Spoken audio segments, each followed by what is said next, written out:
Kain tayo guys. Ito, i-video ko tong aking pagkain ngayon. Iba-vlog ko. Ayan mga guys. Ay, hindi naman kita pala. Ayan o. Ayan o. Saan ba yun? Ayan. Ayan yung mga pagkain ko mga guys. Ayan siya. Marak at saka salad. At saka ito. Ganito yung pagkain dito sa Betaboot. Naka-separate na.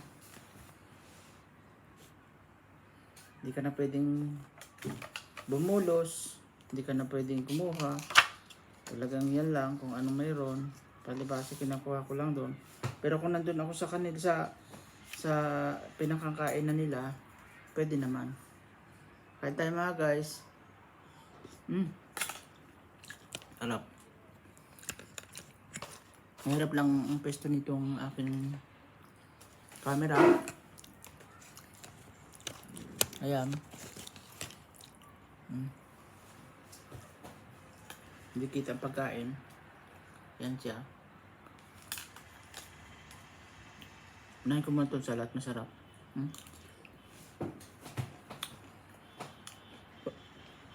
Paborito ko kasi itong salad. Sa Pinas wala nito.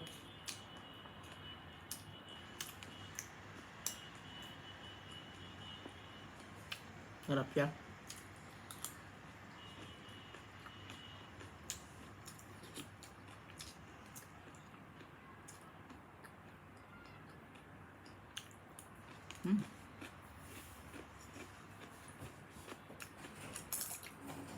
Ito. Sweet potato. Then, maze. Hindi ko alam kung ano to. Isda yata. Oo nga, isda. Tapos may isuim. Patola. Tapos may dalawang ganito manok yata to.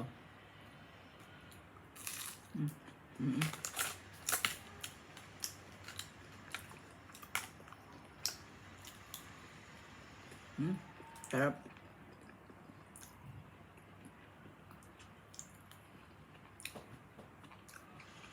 Diet lang din. Diet lang din pag may time. Hindi naman ako magluto ng kanin. May maluluto naman dyan. Ngayon nakasilip mag-vlog mga guys.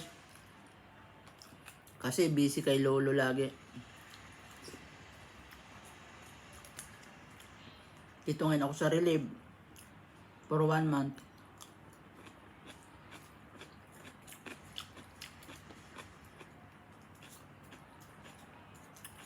Shout out nga pala sa pamilya ko dyan sa Pilipinas. Sayaan nyo.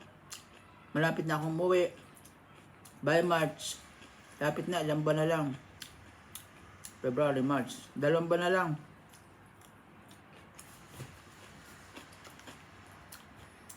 Kung na talaga to, uwian na.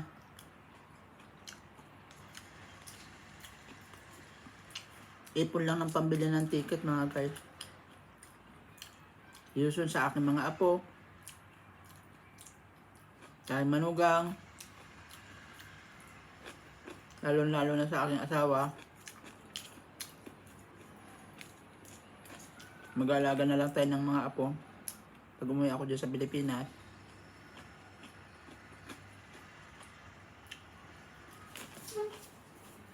Masulo.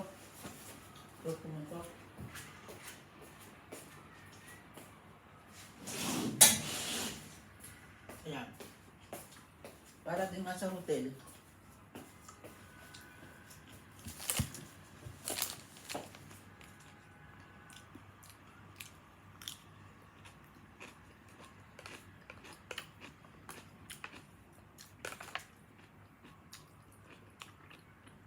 Sa ngayon, yung alaga ko, yung binabantayan kong matanda na sa kumakain sa labi. Doon sila magkainan.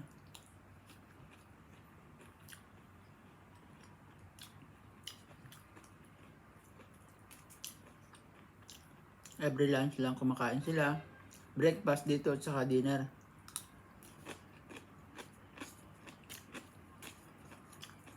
Hindi ko na alam gamitin yung GoPro ko mga guys. Ilang buwan ako ng bakante. Singit-singit lang to para hindi at least para hindi maputol yung aking YouTube. Kasi baka ma-demonetize. Yan ang nabasa ko kanina. Kailang ma-uploadan kahit minsan lang. Tuloy ko na lang to sa Pilipinas, pero dito nakakatamad na. Kasi nga may alagang matanda. Hindi tulad nung unang malaya ako nung unang pagsisimula ako mag-vlog, malaya ako. Ngayon hindi na masyado. Iba na kasi itong alaga ako. Nung nagsimula ako, talagang lahat may i-vlog ko kasi dalawa kami doon. Dalawang caregiver kami. Alternate kami, panggabi o pang-araw. Dito, 24/7 mong babantayan yung matanda. Ngayon lang ako may laya.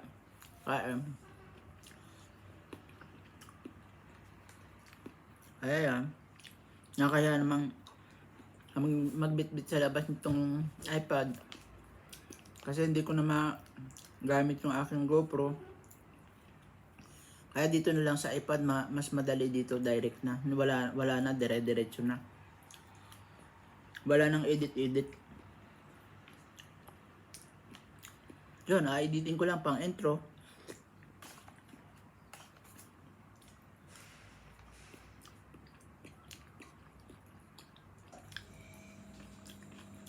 Baka sakali, maituloy-tuloy ko to sa Pilipinas pag for good na ako. Baka sakaling baguhin ko yung aking kuwan kasi yung YouTube channel ko, Life in Holy Land, bahala na pagdating sa Pinas. Kung anong maipalit, pwede naman pa siguro.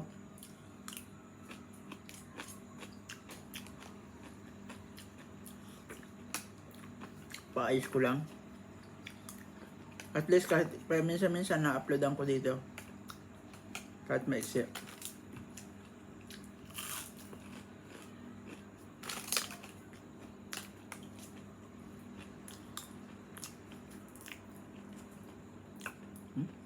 Sarap nitong salad mga guys. Sa Pinas to, mahal to.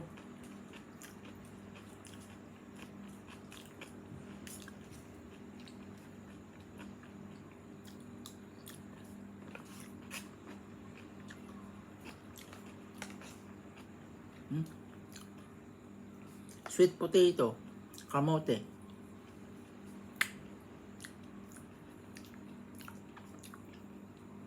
Kahapon yung lunch ko, rice and chicken, breast chicken.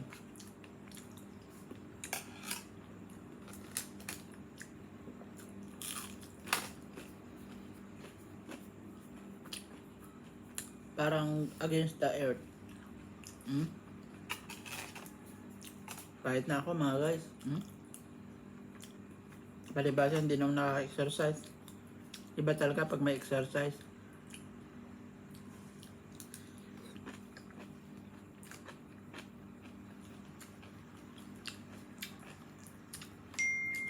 Dito talagang iba. Pag bago-bago lagi ang alaga mo, hindi ka may enjoy. Kasi hindi mo pa punang ugali. Iba-ibang ugali matatanda.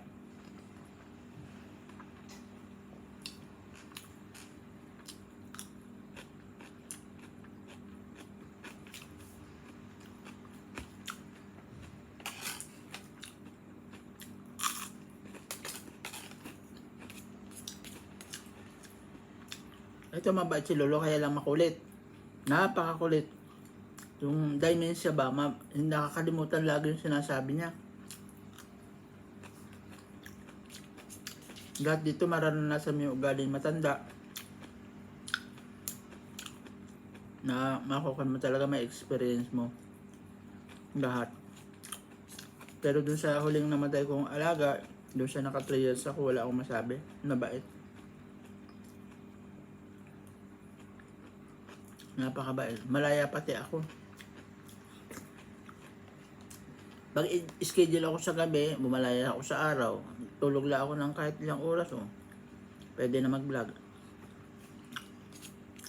At saka doon talagang ako lang namamalengke. Diyan sa huling amo ko. Pag namamalengke ako, yung binablog ko. Tapos kabaguhan pa nun ng aking grupo.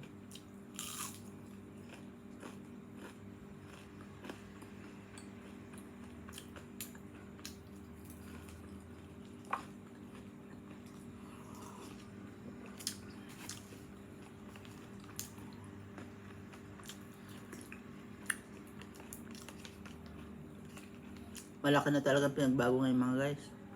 Hindi tulad yung una.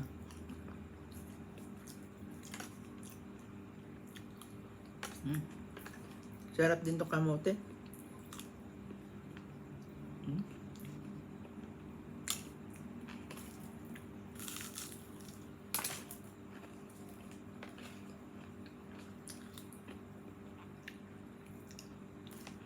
Bukas na lang ang magkakanin.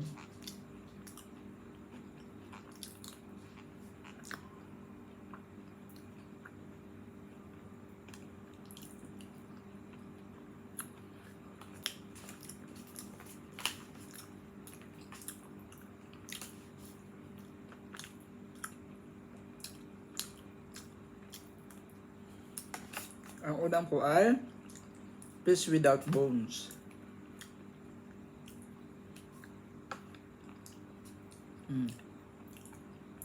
Ang isdang walang tinik.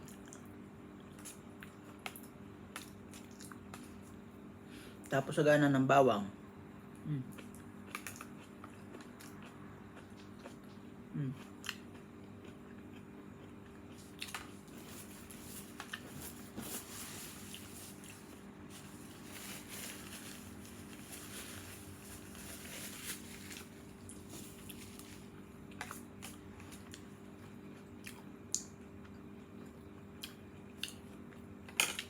Ayun.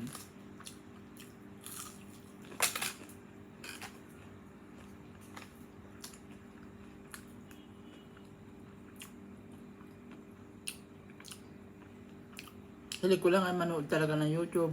Ang paborito kong panoorin talaga si Kaparmes, Jaiper Sniper, Idol. Kautoy, si Kuya Dang. Yan.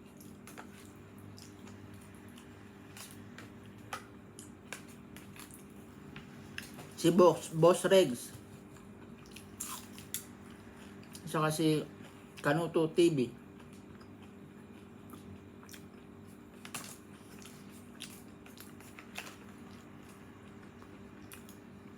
Sino pa wala din mapapanood yung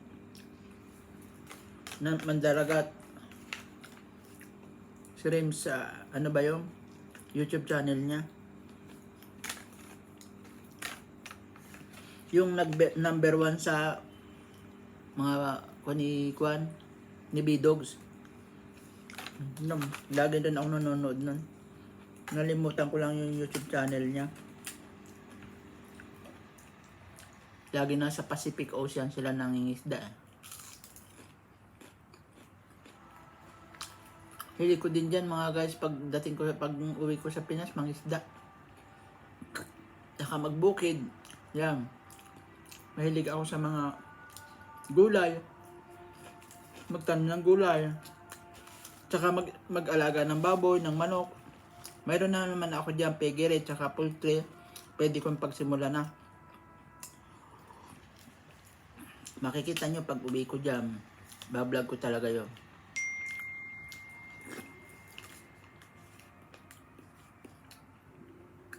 Sa ngayon wala tayong time mga guys, pasensya na kasi bihira nyo ako makita sa YouTube. Yung mga friends ko dyan, mga subscriber ko, tulad ni si Master El Tomlos. Pasensya na kayo, talagang hindi ko magawang magkuhan dito ngayon, yung manood ng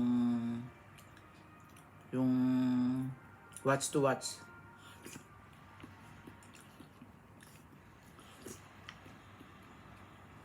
Mm. Sarap, busog din. Busog din. Salamat sa Panginoon.